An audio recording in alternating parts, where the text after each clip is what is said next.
Welcome to OneLeg Up, where we discuss how you can deliver the very best customer experience and how you can achieve zero marketing waste. I'm Victor Sun. I'm the mastermind here at OneLeg. Today, I have a very special guest with me. It is Scott Reid, CEO of Dormeo North America, a company that was zero in 2019 with no direct-to-consumer and is now in 2022 a $40 million company, and it is growing. How are things going, Scott? Excellent, Victor. And let me just say thank you for asking me to come today. And I like to share what mistakes I've made and what I've learned. And I look forward to potentially helping somebody else who's going through the transformation from, let's say, retail to direct consumer. Yeah, and thank you for I know you're very, very busy. You're hands-on with, even your own customers, even with your growth. So, let's get right into it. I mean, this is something that I think is a really super hot topic right now. A lot of companies, a lot of startups, and a lot of people want to know, how do we go from zero, like a startup, to 40 million in 2 years or less and growing, right? So let's first start is what is your background, Scott? So I finished university when I was like 23, 24, and I flew to Japan. And I thought it was going to be a year teaching English so I could find myself. And I ended up finding my career. And that was at a company called Oaklawn Marketing. The consumer-facing brand was called Shop Japan. And I joined, I think the company was like 4 years old. And it ended up being the largest omni-channel direct-to-consumer marketing company in Japan. We had about 1,000 employees, 2 huge call centers, did about $700 million in sales a year, and we were selling TV, digital, online, retail, Amazon, Rakuten, etc. So my background was, lots of different jobs when I was a kid. But I spent my entire career doing direct to consumer, and talking to our customers and figuring out how to service their needs and give them a better experience. That's all I've done. That's all I know. Don't know anything else. It looks like all that depth of experience has really helped with Dormeo, and so how, I guess the question would be, like, how did you become the CEO of Dormeo? How did that come about? I knew the founder of Dormeo. A gentleman by the name of Sandy Sesko, who founded Dormeo 20 years ago this year, actually, from Slovenia, and spread across Europe. They made an attempt about 12 years ago to enter the United States. He wanted to go direct to consumer. That didn't work. I think they had the wrong people on the team. They had a retail centric team running the business. So they ended up doing retail without any brand awareness. And, my biggest rule is you never go into retail until the retailers contact you. That's one of my golden rules, right? You build a brand first using direct to consumer. And then after the retailers notice you because of all your advertising and they approach you, that's when you go to retail. And so they weren't able to do that in the US. And so when he heard that I was leaving and retiring from my position in Japan after being with the company there for like 22 years, he asked me if I was interested in turning Dormeo into a big direct to consumer sleep brand in the United States. I thought, sure. I came back to Canada, my hometown, and got to work. Right, and this was when literally it was zero. There was no direct to consumer, and you and I started working together at the height of the pandemic. So I know there's no secret sauce, but how did you grow so quickly, and what's your projection for the next year here or the following?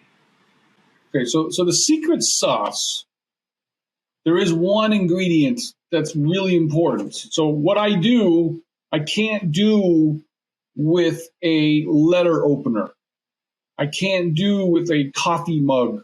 I can't do what I do with a commodity.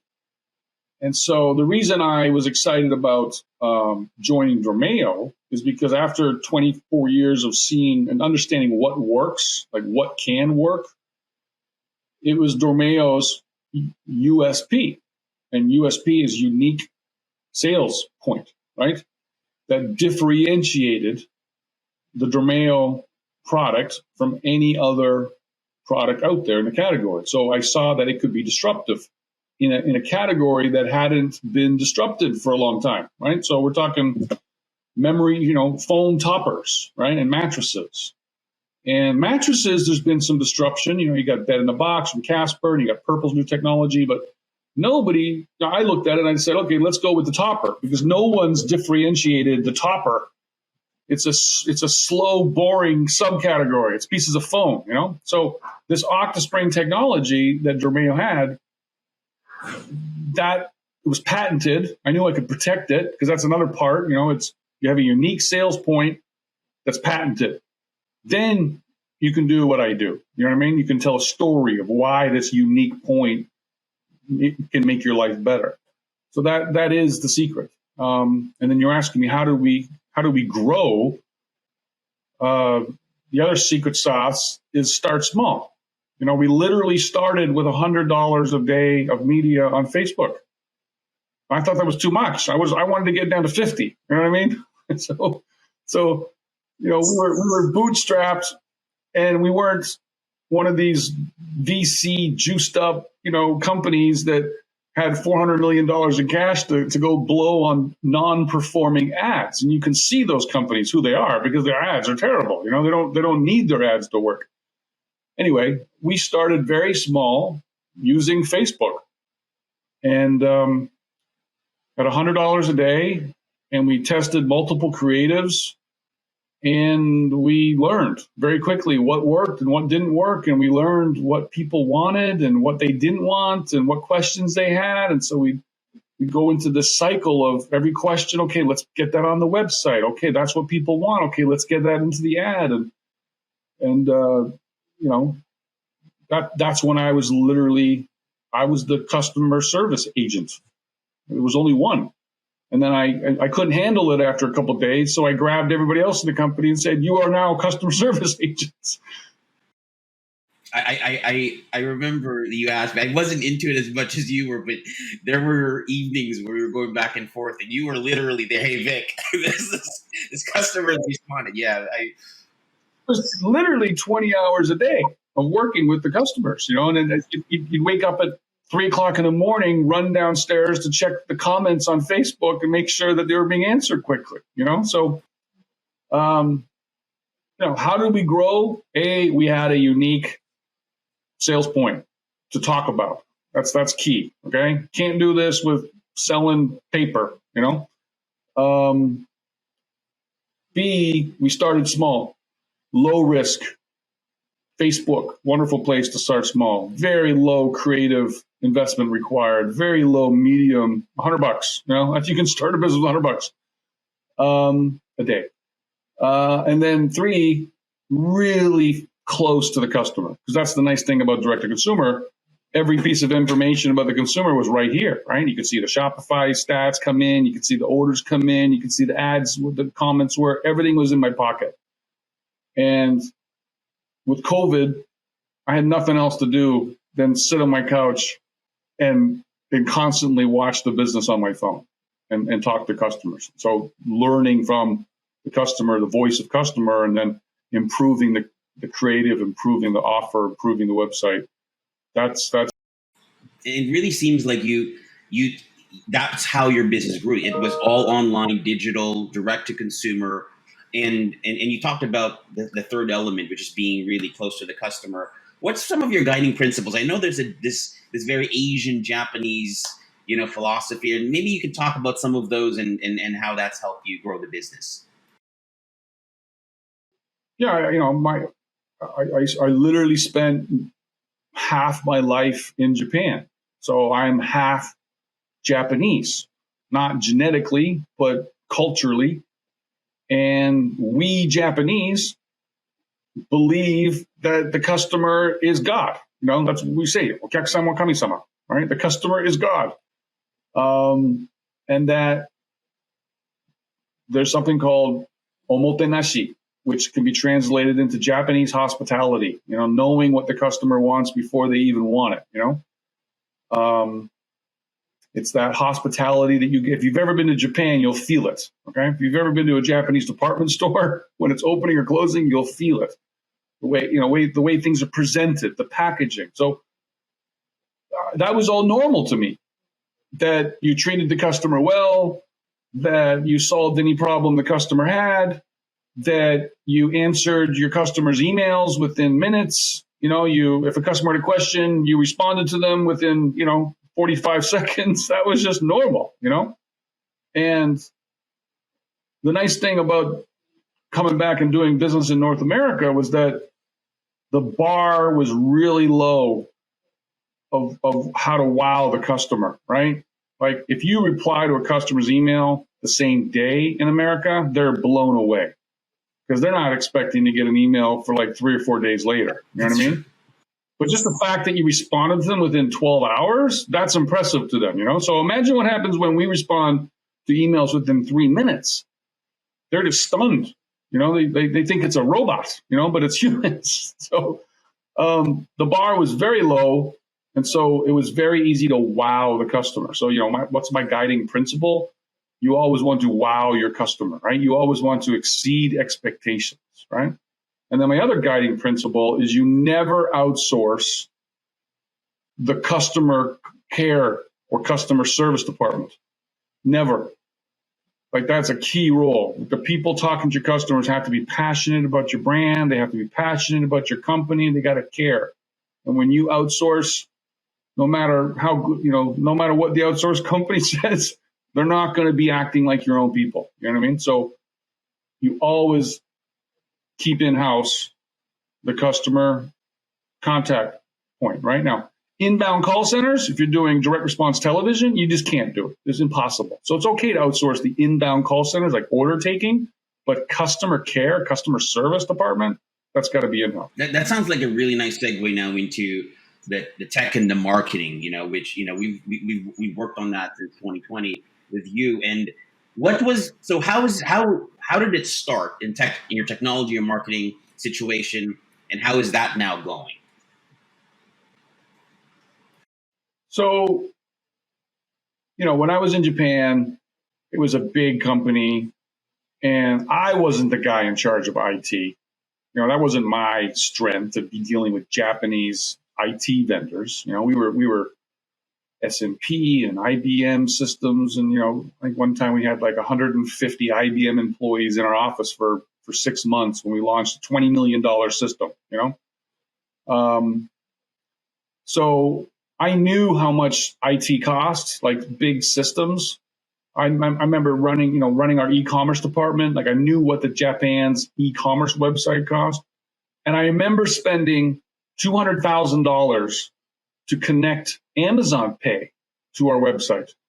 There was a bill for $200,000 to be able to offer Amazon Pay. And we went through the whole business analysis. Does it make sense to spend $200K to be able to, So when I came back to North America after being away from North America for 24 years, I had known about Shopify. And so for me, being able to literally pay nothing, I think when you first start on Shopify, it's like $49 or something, we must have been, our platform in Japan was like $150,000 a month just for the e-commerce platform. You know what I mean? So Shopify was a no-brainer for me. It gave us everything that we wanted. And that was our technology stack was one layer, was Shopify. That's all we had. That's how we started the business, And I remember being shocked that to connect Amazon Pay, I had to check a box and hit OK. And that was it. There was no bill for $200,000, So it just made me understand that things had changed because Japan lags. Japan's lagged like 10, 15 years behind in some of these, new platforms and new systems that are in North America. So we started with Shopify and, offered multiple payment methods to people. And then the customer care work got, the volume became larger than me able to handle with a piece of paper and a pencil. I literally handled it with a piece of paper and a pencil, who to follow up with, And then we transitioned to an Excel spreadsheet. And then it came to the point where, okay, we need to have a CRM system. We're big, we're getting too big to be able to remember who we have to speak with. And so that's when we made our first probably learning mistake, and I think that first learning mistake was we decided to go with Salesforce. And again, I had just done a project with Salesforce in Japan. Again, it was, $400,000, $500,000 project. And I was convinced by the Salesforce people here that for, $8, $9 a month, I could get this amazing system, and they were the best in class. And the lessons that I learned there were several, and again, I hadn't been the guy in charge of IT vendors before. And I think the one piece of information, the one experience that I want anybody who listens to this podcast to remember is, and this has happened multiple times, I had to learn this lesson like 2 or 3 times. Never believe what the sales guy says. Because a sales guy will answer all your questions exactly how you want to hear them. You know what I mean? And you have to, before you decide, you have to go and talk to the people that you're going to be working with in that organization to implement your system and to run your system, right? So every platform, like we now use Gorgeous, we now use, Shopper Approved or Octane, Emotive. We're using several different platforms. They all go through the same pattern. You get pitched by the sales guy, and then you got to make sure that you ask to speak to your customer success manager, the person that you're going to be interacting with every day, because it's that person's knowledge of their own platform that's going to make your project successful, right? So now I don't do anything without speaking to, okay, introduce me to the customer service manager who's going to be working with me and our team. And then the second lesson was, going back to that Amazon Pay integration, Japan, 200,000, literally 6 months of work. Shopify, check a box, hit OK, done. No bill. Where's the bill? No bill. Integrations, native integrations is the only way I'll ever go again. Like customize integrations with the Salesforce system with Shopify, that was a nightmare, and the lesson there was not only do you speak to your customer service, the people who are going to implement, don't just speak to the sales guy. When you say, have you done this before? And they say yes, don't believe them. Because you have to actually say, well, you've done this before, but have you done it in this exact way? And they'll say, oh, no, we've connected Shopify and Salesforce, but in a different way. Well, then you don't want to work with those guys. You know what I mean? So it's like, I'm trying to think of an analogy. You don't hire a car painter to paint your house. You find somebody who knows how to paint houses, right? And, another golden rule of mine would be I just follow best practices. I want to innovate on product level and I want to innovate on marketing. But I don't want to innovate on operations, and I certainly don't want to be innovating on IT. You know what I mean? That's not my specialty, So I just want to follow what is the best practice, right? And when we found Gorgeous, it was like Shopify, Amazon Pay. You just push a button and poof, it all happens magically. You know what I mean? It's seamless, And rather than spending 30, 40K to integrate Salesforce and Shopify, which is not a native integration, and the guys who were doing it had never done it the way we wanted to do it, or maybe they'd never done it before, maybe. The Gorgeous Shopify, I think I did it myself. I just pushed a button and it was done, right? So I think you guys helped me set up the email. That's all it was. It was in-house, It was done in 5 minutes. And that was just a night and day, So that's when I learned that, okay, native integrations are the way to go. And always follow, native integration, I think is a best practice. And then I'll never do it any other way again. And so, this is really interesting about the technology and the e-commerce piece. You talked about Shopify, Gorgeous, these platforms, you know, um, and I know, we have Shipwire in your Dormeo as well, and all of these are connected. What can you tell other entrepreneurs or other business owners right now who are thinking, man, I'd like to be like Scott, 0 to 40 million, potentially 100 million in the next year here. Um, and I don't, and I'm at the point where maybe I just know Shopify right now. What did you learn about the technologies and including the marketing that you can share with them that can be done better, or maybe some of the frustrations that you were able to overcome? Well, I kind of maybe hit on a lot of the points, but so how do you go from 0 to 40 in 2 years in two simple sentences? Number one, hire somebody to lead your customer care team who is enthusiastic and passionate and dedicated to your company, and that is infectious to his team. And I was that guy until I hired that guy.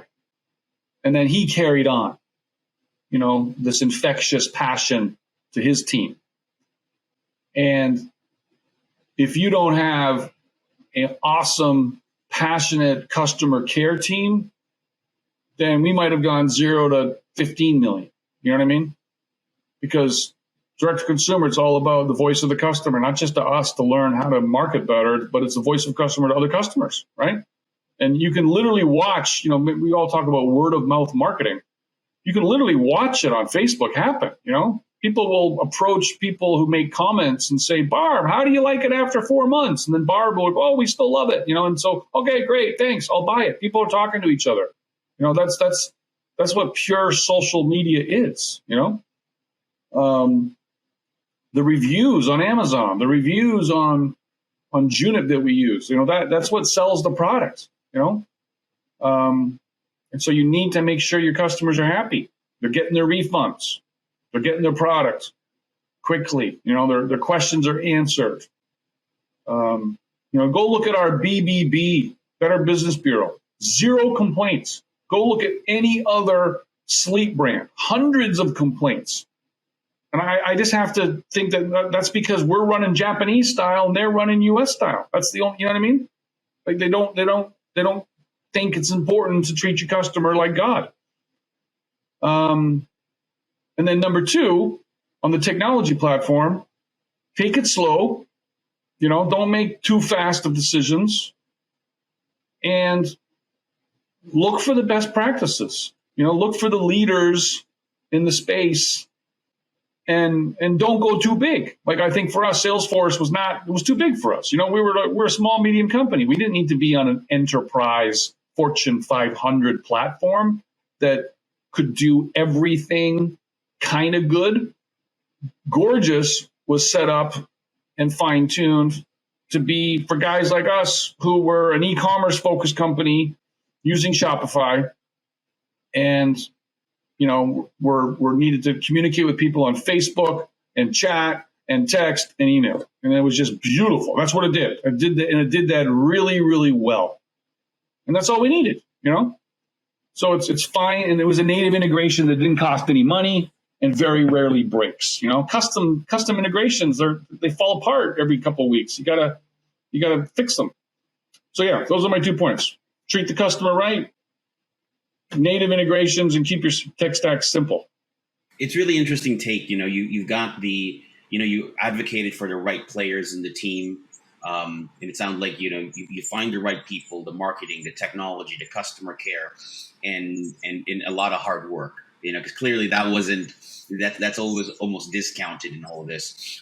Where do you think the company's going in the next in the next year here? So we have my other belief is you always have to have a bodacious goal. And so our bodacious goal is we want to be $250 million of sales. So going from 0 to 40, all right, that's not bad. But 250, then you get the pat on the back, right? If you do 250, you get the good job, right? So that's where we're going. And so, I talked about customer care, I talked about the IT, but the other important thing is product. Managing the quality of your product, and then managing the production, the supply chain, especially in today's world, it's been a challenge, and it's going to be a challenge for anybody, and getting that sweet spot of having enough product, but not too much product, which ties up your cash.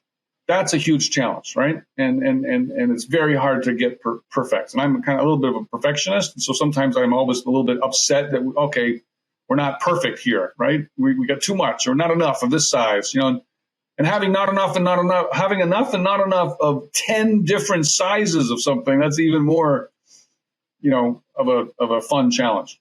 So to get to 250, we have to make sure that our supply chain's solid. We have to, make sure that we're sophisticated in our forecasting. And to do that, the easiest thing to do is to grow consistently. You don't want these huge waves of growth, because they're hard to, product supply is not something you change in 2 weeks. You got to make your product supply decisions like 2-3 months before, So that's where we're going. And where else are we going is we're going back to our original roots. We're a mattress company. And we started as a mattress company. And in Canada, we're a mattress company. We don't even sell toppers in Canada. We're in 300 stores in Canada. We've got very high brand recognition. People love Dormeo in Canada, selling, $3,000, $4,000 mattresses, competing with Tempur-Pedic and Purple and Sleep Number.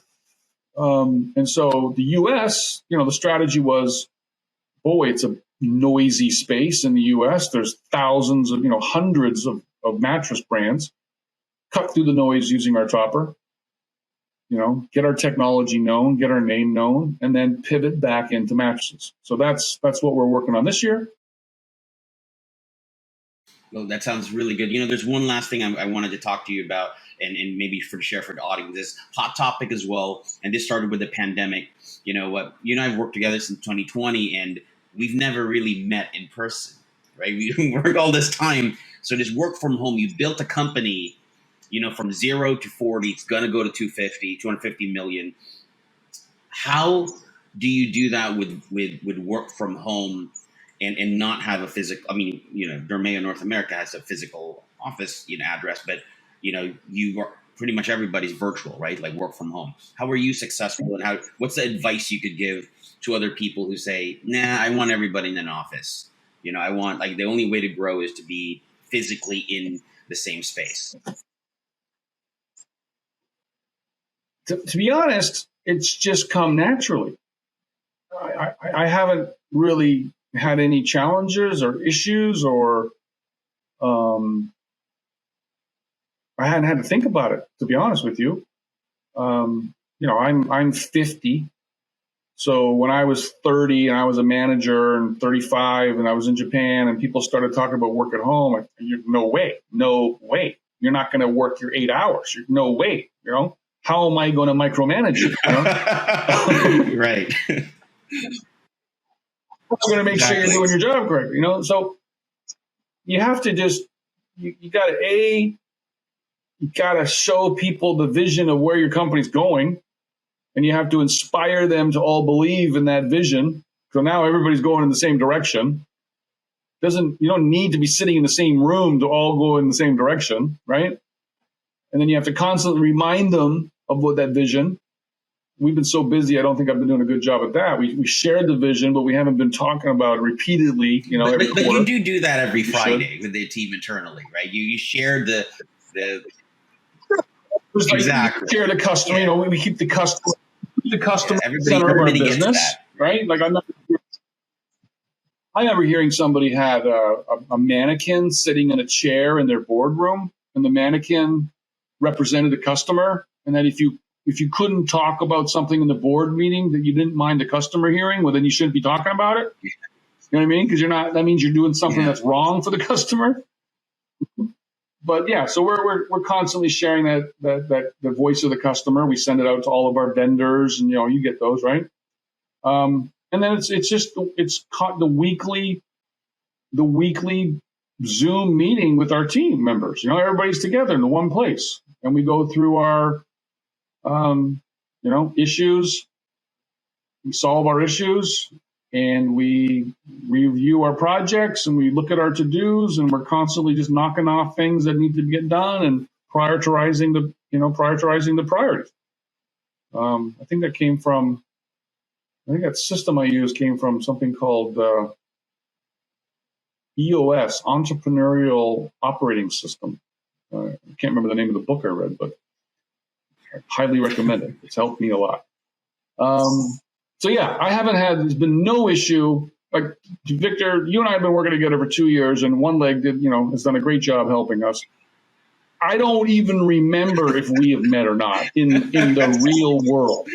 I don't think we have. You know what I mean? I don't think we have, but I don't even remember. You know what I mean? So it doesn't matter, really, for me anyway.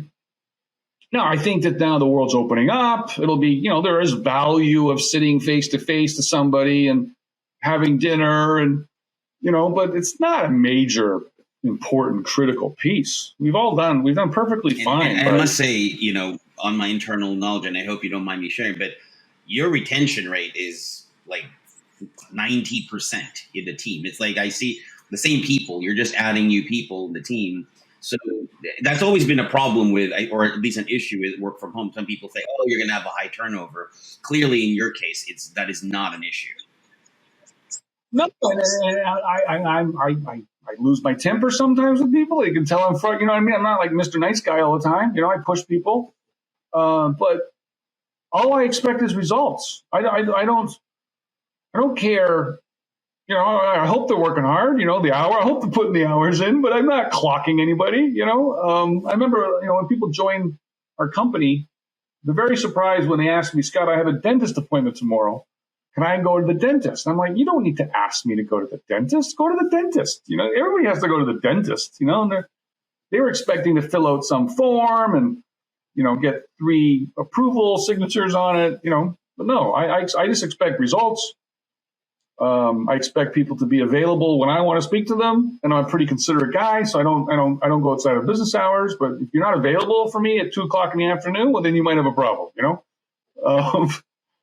But get your work done and bring passion to your job every day. That's all I expect. You can do that in 6.5 hours or 5.5. Fine, no problem. I don't care. That's certainly something to aspire for. I really think that a lot of people will enjoy this. It's a true, real use case company that went from 0 going to 250 million. You're 40 right now in 2 years, and it's really inspiring, all the things that you've mentioned.